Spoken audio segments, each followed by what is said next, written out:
Ok, oui, c'est le Rikudo, vous êtes sur la chaîne du Rikudo, c'est reparti pour la lecture analytique du manga Dragon Ball Super écrit par Akiki, bricoleur expérimenté en bricolage de bande dessinée depuis ces dernières années avec son assistant, Monsieur Toto.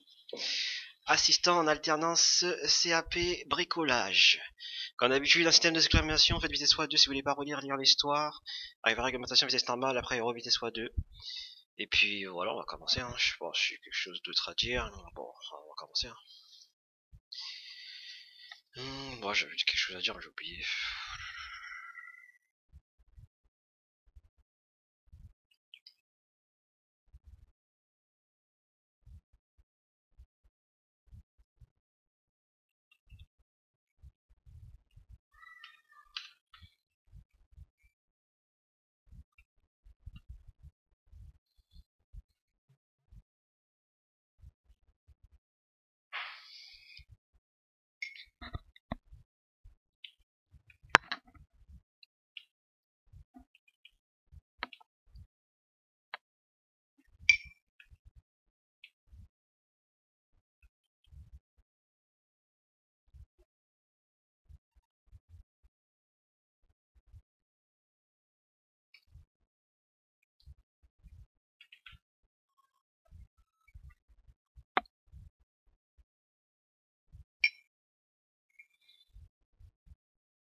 J'ai cru qu'il allait dire, je vais dire 40 ans qui est passé quand même. Après, bon, allez, pourquoi pas.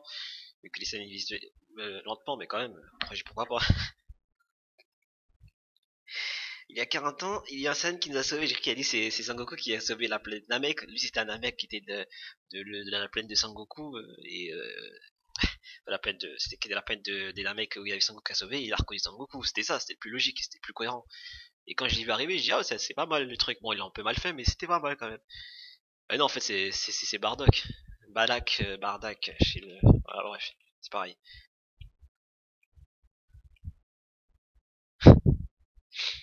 Quand je vous dis que c'est l'adoration de Sangoku, c'est toujours Sangoku. Hein.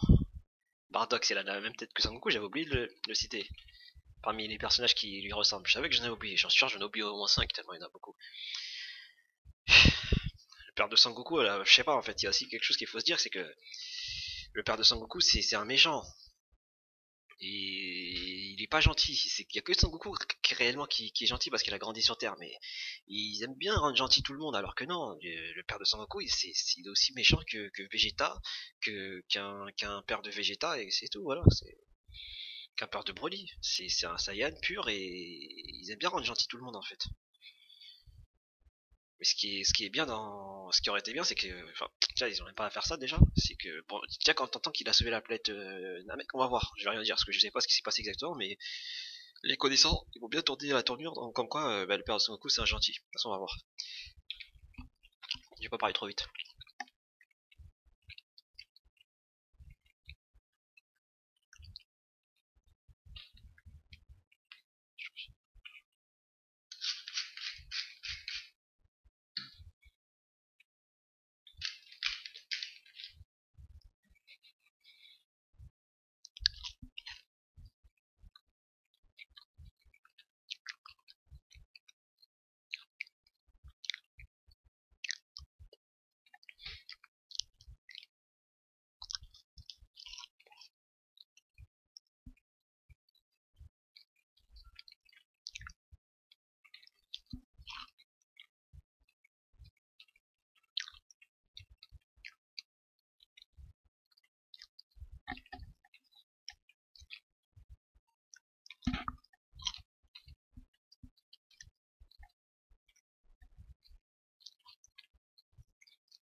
en parlant des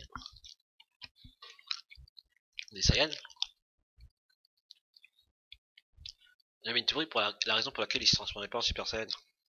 Enfin, une théorie, une explication qui aurait pu être, qui est peut-être vraie, hein, peut-être qu'il a oublié, hein. Peut-être qu'il n'y a aucun rapport, mais parce que la raison pour qu'ils se transforment en Super Saiyan, en fait, ce que je veux dire par là, c'est pas normal qu'aucun Super Saiyan depuis on va dire Vegeta, on va pas se prendre la tête sur ce qu'il rajoute entre temps, mais c'est pas transformé en Super Saiyan. Que ce soit la colère ou je sais pas c'est quoi qui fait transformer en Super Saiyan exactement. On va dire la colère, on va pas se prendre la tête.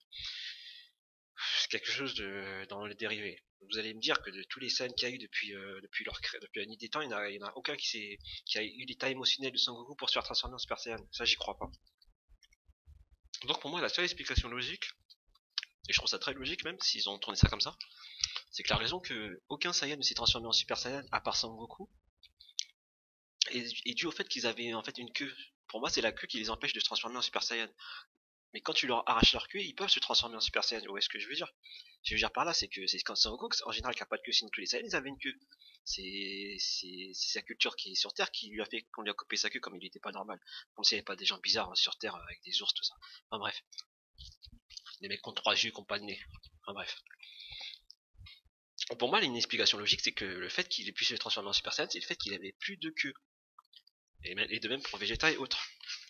Mais si Son Goku regardait sa queue, il n'aurait pas pu se transformer en Super Saiyan. Ça aurait été quelque chose, une cohérence qui aurait fait que ouais, ça passe. C'est logique. Ça explique quelque chose. C'est soit l'Ozaru, soit le Super Saiyan.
Ça, c'est pas, je crois.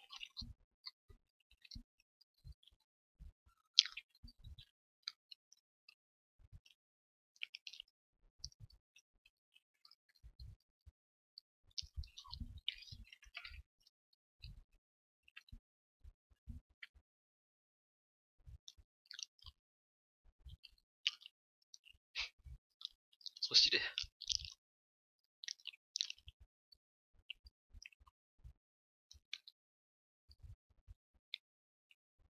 Balak!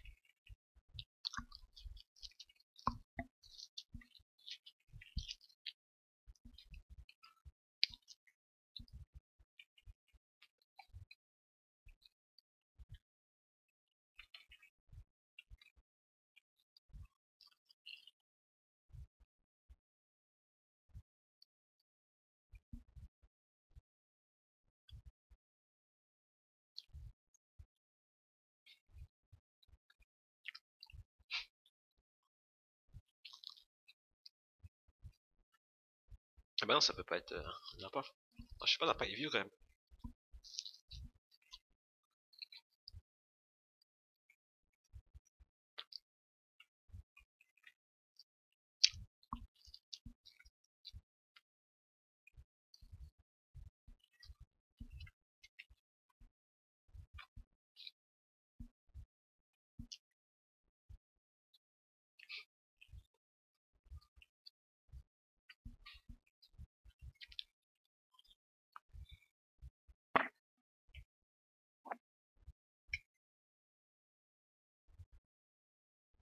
Putain, il est styliste, Saiyan.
Oh. Donc en gros là, il y a le père de Sangoku. Pendant l'invasion, il a été épris de pitié envers Granola et sa mère parce que récemment, il a eu la naissance de Sangoku et ça lui a fait un ressentiment en fait. J'ai envie de vous dire pourquoi pas. Il a ressenti de la compassion. Après, ça, ils sont méchants, mais après, ça veut pas dire qu'il peut pas en avoir des gentils, mais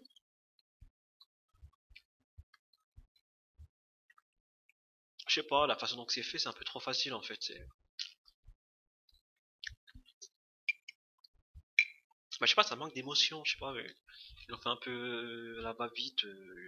Sangoku, il a eu son enfant. Je sais pas, je trouve ça un peu bidon quand même, parce que quand même, c'est des mecs qui tuent des gens sans pitié en fait. Hein. Donc, je vois pas ce quoi le rapport. Il a son grand frère qui est Raditz, Sangoku. Je sais pas, la naissance qui va lui faire ressentir quelque chose de particulier. Hein. En même temps, ils sont en train de tuer plein de gens, ils ont bien tué des enfants. Hein. Que les Sangoku aux formes normales, donc je vois pas ce qui est là. Non, ça a mal été agencé, tu vois. Y a pas, ils nous ont pas mis l'amour ils nous ont pas mis assez de flashbacks, une conversation avec sa femme, la naissance de l'enfant. Vous voyez, quelque chose qui crée qu'il y a un bouleversement dans le cœur de Bardock en se disant que quand il voit Granola et sa mère, il se sent associé à, à sa mère, à sa femme et son fils.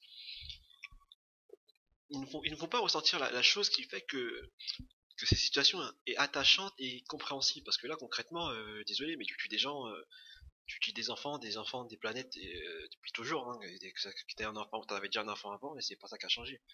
À part si vous avez créé un scénario qui montre qui nous fait ressortir que le bon cœur de Bardock par rapport à la famille, à la fraternité, à la fraternité, je sais pas quoi, enfant-parent, je sais pas quoi, enfin enfant naissance, oui ok, mais là c'est un peu fait à la va-vite. Donc voilà, j'adhère pas. Le principe est bon, mais il a été mal intégré.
fatigué, c'est un truc de ouf.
Stylé.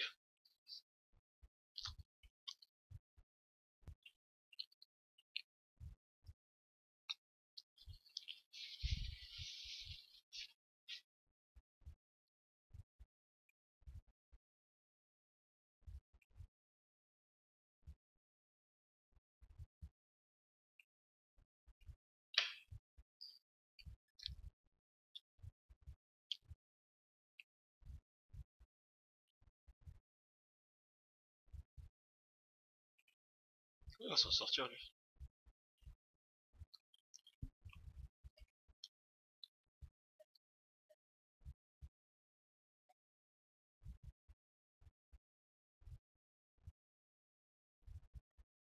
Ah ouais. Ah, je suis pour l'éditeur, ouais. Ouais, ouais.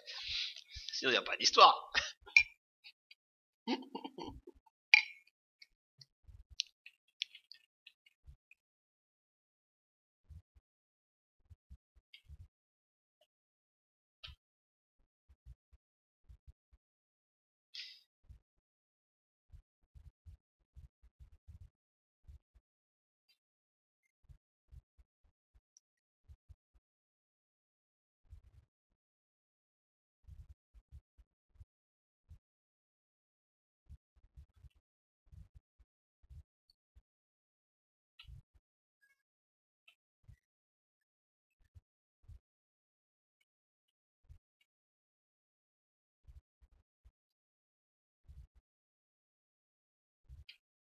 Ça va être voir Freezer, ouais.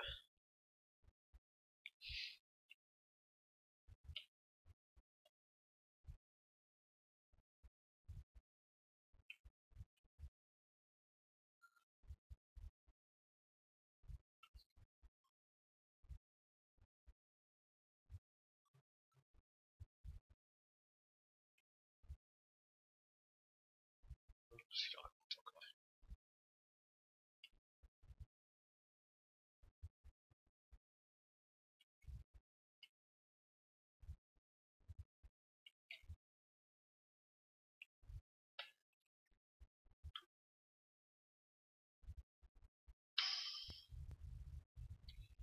peu de casse. Casse, casse, casse.